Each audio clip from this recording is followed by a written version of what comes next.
Set your alarm, aren't you hungry?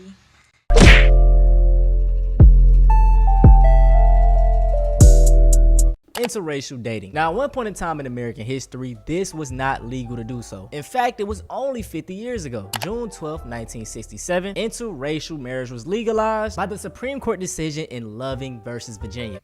And of course, the example they show is a white man with a black woman, bro. You know what I'm saying? They would never, at that time, they would never show a black man with a white woman. Hell no.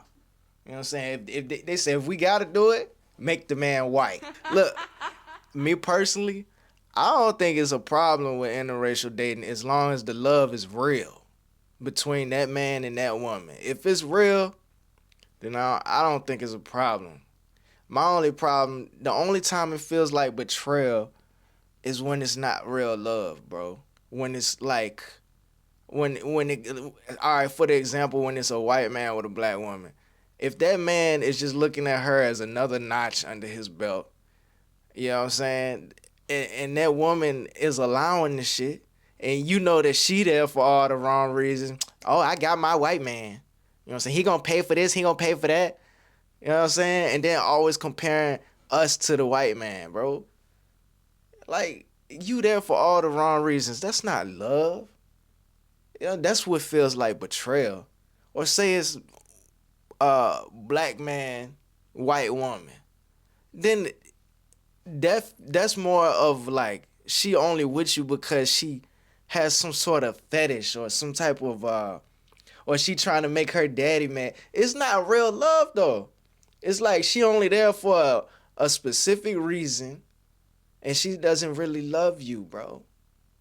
Like, but if it is real love, that's when it doesn't feel like betrayal. I actually know an interracial couple, white dude, black girl, and I like their relationship. I like them together because I could look at that dude and tell he actually loves that woman, bro. Like, that woman drives him crazy, man. I see it, and I just see the way he looks at her, and it's like, you could tell he would do anything to make his woman happy. Even though he a white dude, and she a black girl. Bro, you could tell the love is real. And that's why I was like, you know what I'm saying? I fuck with that because I can tell it's real. It's not like any like, y'all get what I'm saying, bro.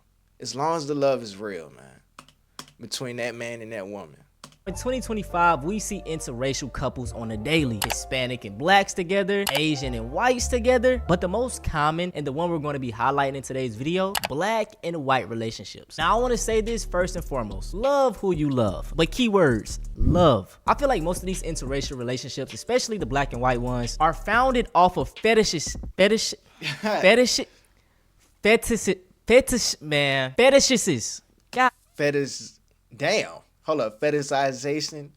All right, we both struggling. Damn. And this is just something that has always happened in history. The hypersexualization of black men and women. I don't know who needs to hear this, but if you say you like black men, but the only thing you like about them is the stereotype of a BBC, you do not like them. You fetishize them.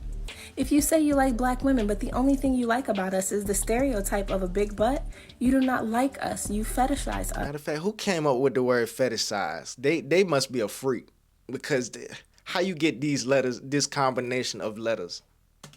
We are people. We are not sex objects. We have thoughts, feelings, emotions, great conversation.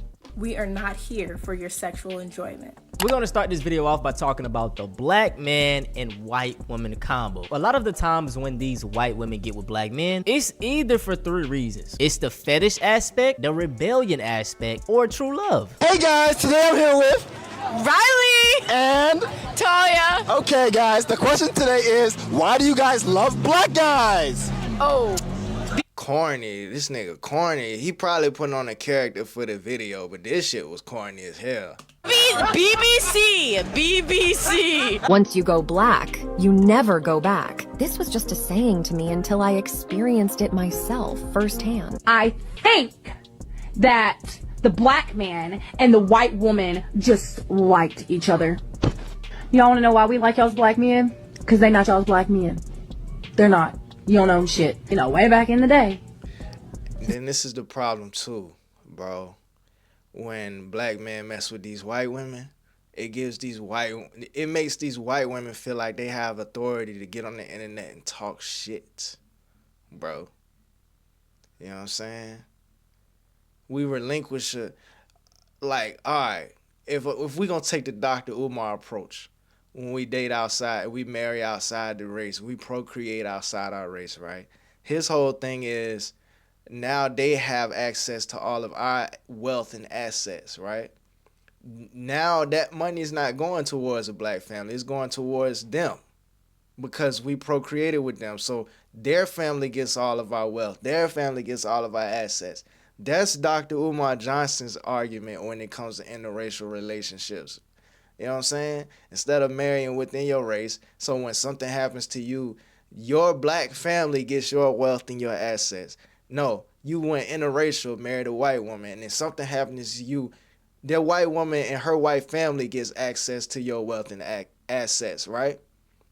You know what I'm saying? That's his argument. It makes sense. Because I never thought about it that way until I heard him say it. We gotta go way back there. You know how we were separated and there was some still sneaky stuff going on, right? But as you know, things evolved, got better. We started to mingle together, and that made a lot of us white and black folk happy. It did. And then we got to mingle together even more, and I think that the black man and the white woman just liked each other. Now I want to get into the rebellious aspect. Most of these white men do not want their daughters talking to black men. And if you're a white person, I'm pretty sure we know those conversations y'all parents have had with y'all. Now, but on some real shit, I'm pretty sure most black dads don't want their black daughters talking to white dudes. Like, if we gonna be fair about the shit, dog. Look, if she do so happen to talk to a white dude, and he actually loves her and cares about her, I'm pretty sure the dad would come to some type of conclusion. He's going to treat my daughter right. He loves her. He's going to take care of her. I can't control this, right? This is out of my control, so it is what it is. But just like how most white men would probably tell their daughters, I don't want you messing with a black guy, I'm pretty sure most black men will tell their daughters, I don't want you messing with a white guy. Bro, it's just... Hey, come on. It's different when it comes to girls, man. You know what I'm saying? White kids get into that rebellious phase in their life. 16, 17, 18, they don't want to listen to their parents. And to give them the middle finger, they go find them a black person to talk to. And this is where things get rocky, because say she gets pregnant. There's no connection. There is no understanding of each other's culture. So this is where we get into the topic of biracial with the white mom. This topic was trending on TikTok lately, and it was just stating how you could tell the difference between a biracial kid with a black mom versus a white mom. Whether or not you other half-breeds want to digest it and understand it and take accountability for it is the fact that having a white mom is different than having a black mom, socially and psychologically. When people say that mixed kids with black moms are different than mixed kids with white moms, they're talking about the fact that mixed kids with black moms typically tend to not grow up to be coons and colorists. Racist white people raise a daughter. That daughter decides to then become rebellious. But what does she do as an act of rebellion? She goes and sits on top of a black peon. The issue is, she then makes a baby, but before the baby gets here, she has not done the work to get rid of the inherent racism that she has inside of herself. No, but can we talk about how us biracial folks, that's me, with white moms, can be the most problematic, because a lot of times our white mothers will expect us to take on identities that reflect their own, because the sacrifice of motherhood is so severe that they kind of want their biracial black.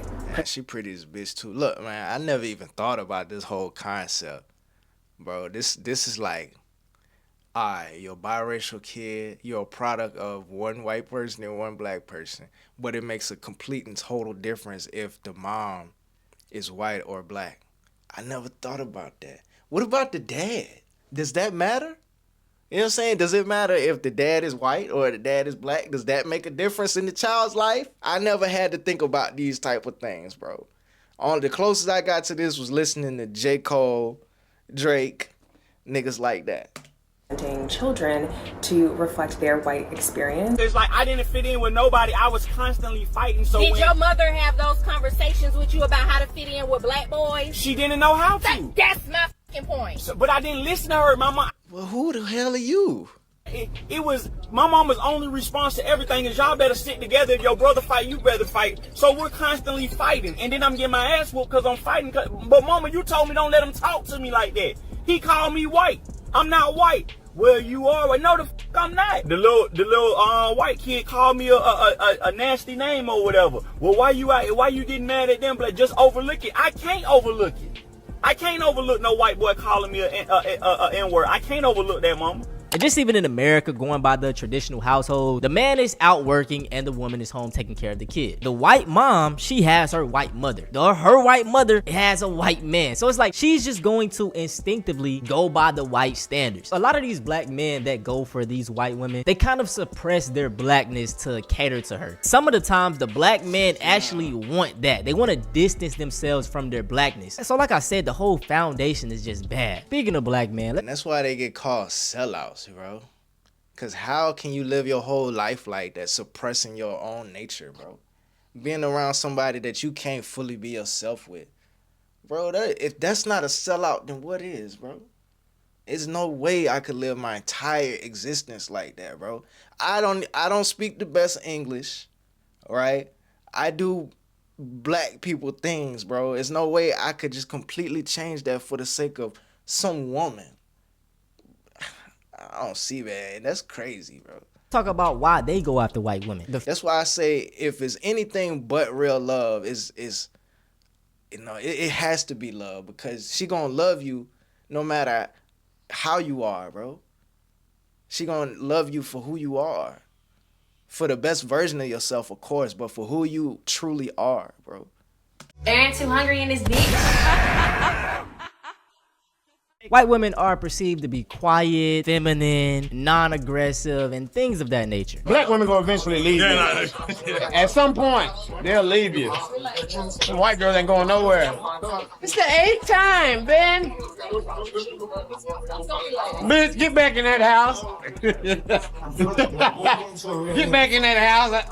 I told you I went to the store. You like white girls? I love white girls. White girls are feminine, they're caring, they come in different hair colors, different eye colors. They have their own unique touch to them. Number 2, they are self-hating. They don't like themselves. What would you say you're looking for in a real one? It's right here, man. Snow bunnies. Oh, you like the white women? Oh, yeah. Okay, well, that's why you're here, and I'm happy to have you here. Now, let's go for this. In relationships... Cornball. He looked like the type of dude that couldn't get women anywhere, bro. Like a cornball, bro. Are heartbreakers, deal breakers, red flags? What's something you wouldn't tolerate in a relationship? I don't date black women. Well, okay, that doesn't have anything to do cornball, nigga. With a deal breaker. So can you focus on qualities, not color, but qualities you don't like? Okay, well, I don't like a loud woman. Okay. White women are quiet. See, and look, he didn't even ask about none of that, bro. Bro, it's a lineup full of white women, and he talking about black women, bro. Nobody said anything about black women. Well, I don't like a loud woman. Okay. White women are quiet. Black women are loud. And that's part of the problem. You can like what you like. It doesn't mean you have to put down another group of people, man. It doesn't mean you have to do that. So give me a quality. So you don't like loud. Yes. You want a submissive woman. Yes. You have one more. Yes. Without color. And what the hell he got going on? Johnny Bravo, nigga, the fuck? I like nice hair when I could rub my fingers through it. You know what I mean? Okay. White women, hair silky. Black women, nappy wigs falling all off at the club. You know what I mean?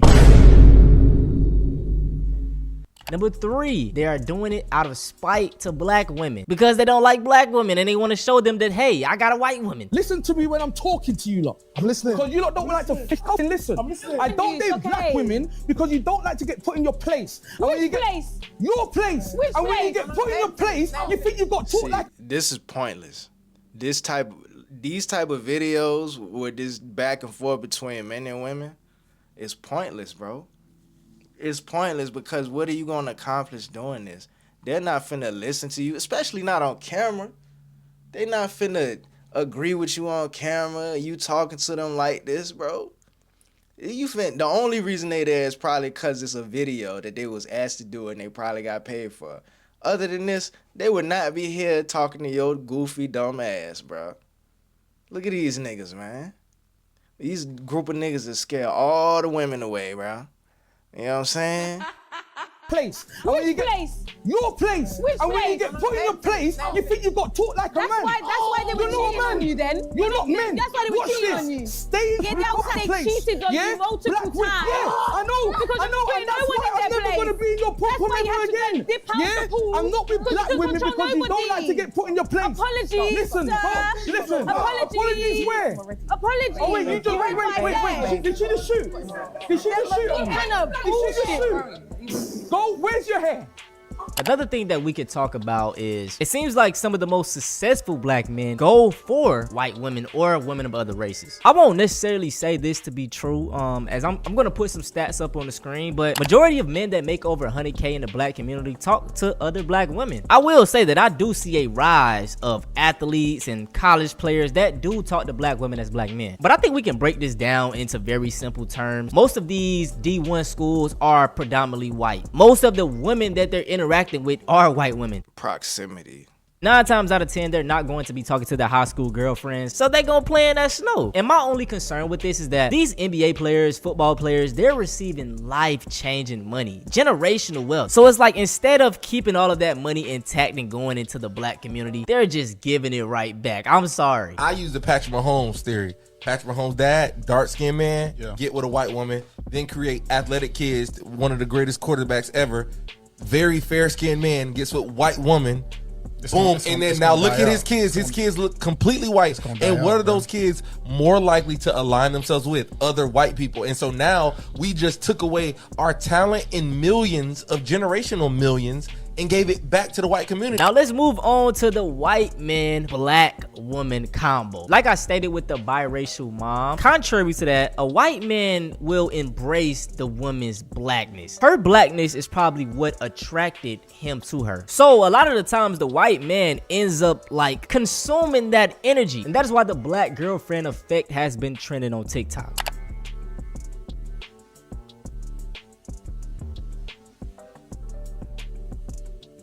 But look, we seen this example where what's that football player? Travis Kelce, bro.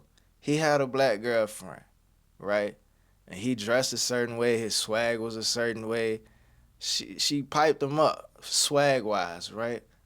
But when he broke up with her and left her, he went back to his white people. Taylor Swift. It don't get no whiter than that, bro.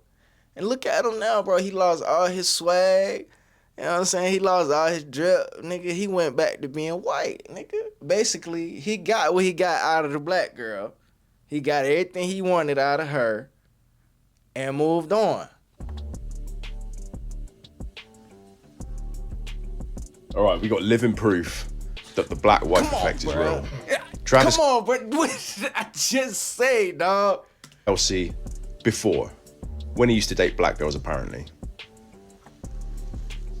Travis Kelce now, he dates Taylor Swift. That's crazy. He looked like he went from smelling like Creed to smelling like rich mahogany. He looks like the type of guy that might sit his nieces and nephews on his lap and tell them a story before bed. He looks like the type of guy that smokes a pipe and wears slippers at home. Magnum PI vibes. I'm getting Magnum PI vibes, guys. It's funny because it's like just an ordinary white dude and then he just turns into a swagged out, cool looking guy. This was just a quick video that I wanted to break down about interracial couples, specifically black and white. And listen, do what makes you happy. Just do not put down another group of people to justify your dating. Also, some of the greatest people in the black community have come from black and white interracial relationships. Malcolm X is one, even though he was just 25% white. Still, his mom was half white. Bob Marley, Barack Obama. The list can go on and on. I will say this though, man. I am a proponent of black love. You know, I'm a put that out there. Black love first. I feel like just me as a black man, No, it's nothing like it, bro. You know what I'm saying? I don't think anyone else could love me to the fullest other than a black woman. Listen, Right. I hope y'all enjoyed this video. If y'all Let me see what y'all talking about in the comments, man. Seeing one of those plantation weddings when one of the spouses is black will always send shivers down my spine. Damn, plantation is crazy. I'm a mixed black woman And one thing that I absolutely hate are those interracial couples that put down their own race just because they are dating interracially. Like, love who you love, but don't put others down. The most common interracial relationship on earth is actually white male, Asian female. Alright, that could be true, but nobody cares. That's not, bro, nobody's upset about that. Maybe the individual families, but nobody cares, bro. That's why you hear under this comment section with this video where the main focus was black men, white women, white men, black women, bro. You wouldn't have clicked on this video if it was Asian women, white men. Nobody would have clicked on that, bro. You know what I'm saying? But look, y'all like the video. LIKE, like the video. Subscribe if you haven't subscribed already. Let me know what y'all think in the comments. Y'all be safe. I'm out. Bruh, you recording?